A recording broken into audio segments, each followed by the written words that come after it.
ስምን ጌታ ምን እንዳረከ ከየት እንደመጣ ባጭሩ። ስሜ አብነት አበበ ይባላል። እዚህ ከሶዶ ነው። የተደረገልኝ ለኔ ያው እንዲህ ነው ብዬ ምስክርነት በጣም ቆየብኝ።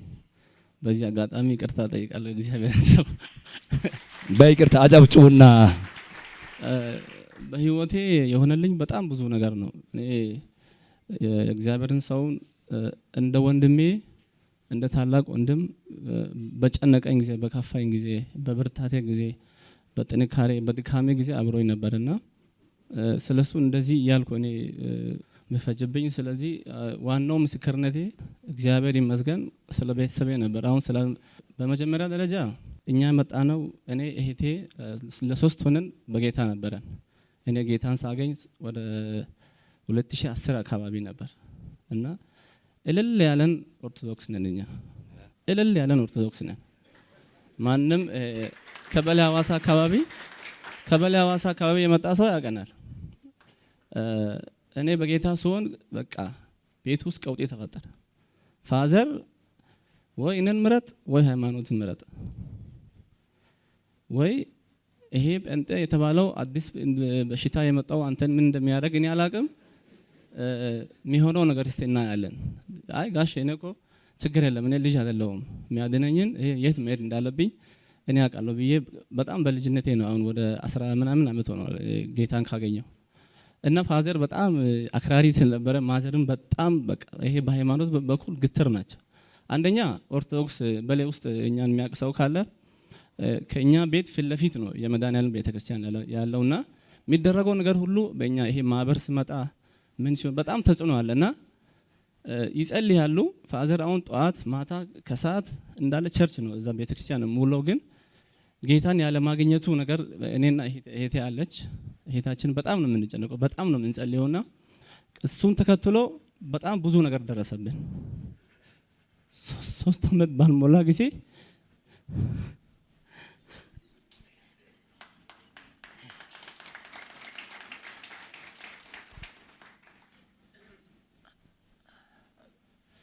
ሳላለክስ በጣም ጊዜ ብዙ ጊዜ ሆኗል። እግዚአብሔር ይመስገን 3 ዓመት ባልሞላ ጊዜ 2 ወንድሞችን አጣ።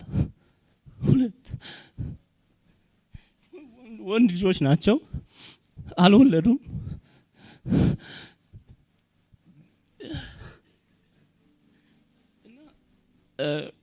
ጌታ መልካም ነው።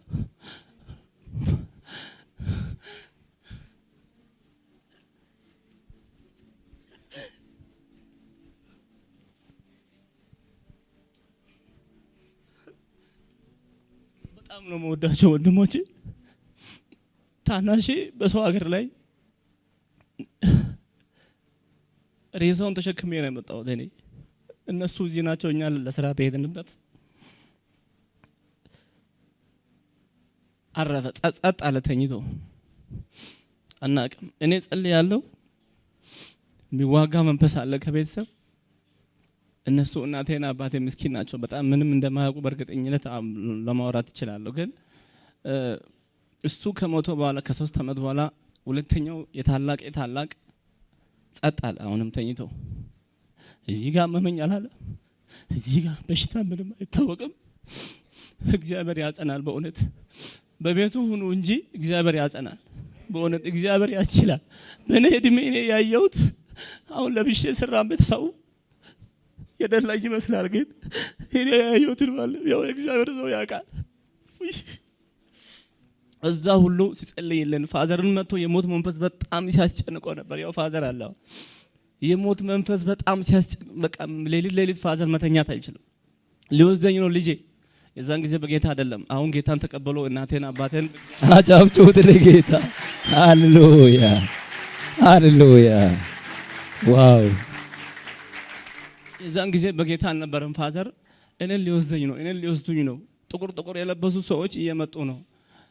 ቢቦ ጋር ውሰደኝ፣ ሁሉ ጊዜ አንተ ቢቦ የምትለው ጋር ውሰደኝ ሲለኝ፣ አንዴ ጥምቀት ነበር ትዝ ይለኛል። ኦርቶዶክስ እዛ እነሱ እያሉ በላይ ያሉ ጥምቀት ጊዜ ነበር። በጥምቀቱ ቀን ነው እዚህ የመጣ ነው። ከዛ እግዚአብሔር ሰው እግዚአብሔር ይባርከው። እዛ እግዚአብሔር ምስክሬ ነው በእውነት ለፋዘር ተንበርክኮ መሬት ላይ ተኝቶ እግሩን ይዞ ነው ጸለየው።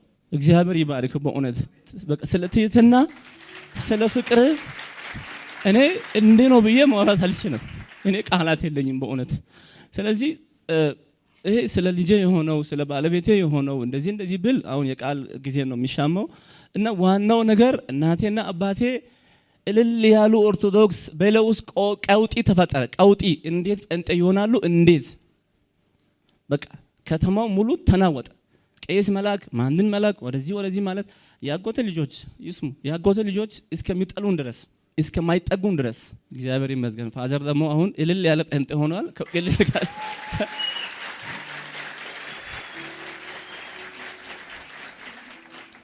እና ይሄ ነው ያለፈው ነገር። እኔ ማውራት የፈለኩት ሰው ጌታን አውቆ ጌታን አምኖ መኖርና በጌታ ድኖ መኖርና ዝም ብሎ ቤተክርስቲያን ወርዶ አሁን ያለፈውን እዛ የነበረውን ህይወት እኔ ከኔ በላይ የሚያውቅ ሰው እዛ አሁን የእግዚአብሔር ሰው ስለ ሙስሊም ቢጠይቁት ብዙ ከነሱ በላይ ሊያውቅ ይችላል። ግን እዛ የነበረውን ህይወት እዛ የነበረውን አምልኮ እዛ የነበረውን ከኢየሱስ ውጪ የሚደረገው ነገር ብዙ እኔ ስለማቅ እነሱ እዛ መኖራቸው በቃ ያመኝ ነበር። በቅርብ ቀን ጌታ አብረን ነው የምናመልከው አለ። ጌታ ምስኪን ነው። በ15 ቀን ባልሞላ ጊዜ ነው ጌታን የተቀበሉት። ስለዚህ እዛ ዝም ብሎ ላሉት ሰዎች ላሉት ህዝብ ለእግዚአብሔር ሰዎች በጣም መጸለይ ያለብን በእውነት ለምን መዳን አለባቸው። ዓለምን መውረስ አለብን እኛ ጴንጤዎች። እግዚአብሔር ይመስገን። እኔ አሁን በጣም ለኔ ትልቁ ስኬት በህይወት ላይ ትልቁ ስኬት እናቴን አባቴን መውረስ አለቀ። ሌላውም ይመጣል የሚመጣው። ቀጥሎ ባለቤቴ ሳገባት ኦርቶዶክስ ነበረች፣ እሷም በጌታ ሆናለች። አሁን ሶስት አድርጋለሁ እኔ። ስለዚህ እግዚአብሔር ሰው እኔ ሰዓት አልበላም፣ በጣም ነው የምወድ። እኔ ደግሞ ለዚህ ህዝብ ማውራት የሚፈልገው እባካችሁ በጣም እግዚአብሔር ይሰራበታል። በጣም በእውነት በጣም በኢየሱስም እኔ እንዲህ ነው ብዬ እኔ አልችልም። እኔ እሱም ሳይ ስላልመሰከርኩ ከተማው ሰላም ሳላቅ ስለምወደው ክላክስ አረግና እኔ ሾፌር ነኝ ባይዘው ክላክስ አረግና ሰላም ካልኩ ወይኔ ሳልመሰክር እኔ ስንት ዘመን አለፈኝ። ከጎላ ጀምሮ ነው እኔ የማውቀው። በቀላሉ ስለሚገኝላችሁ ሁሉ ጊዜ እዚህ ጉባኤ ለማገልገል ስለሚመጣ እባካችሁ አታቀሉ። በእውነት ማይገኝ ሰው ነው።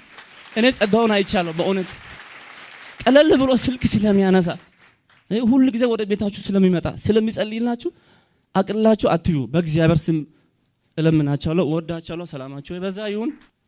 ሁላችሁንም ወዳችኋለሁ። በእውነት ስለ ፍቅራችሁ በጣም ነው ወዳችሁ። በጣም ወዳችኋለሁ። እያጨበጨባችሁ ነቢዩን ወደ መድረክ ስጦታ አለ፣ ባዶ አልመጣም።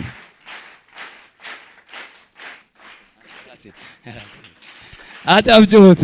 ጌታ ይባረክ። ብሩክ ሆነ። ተባረክ።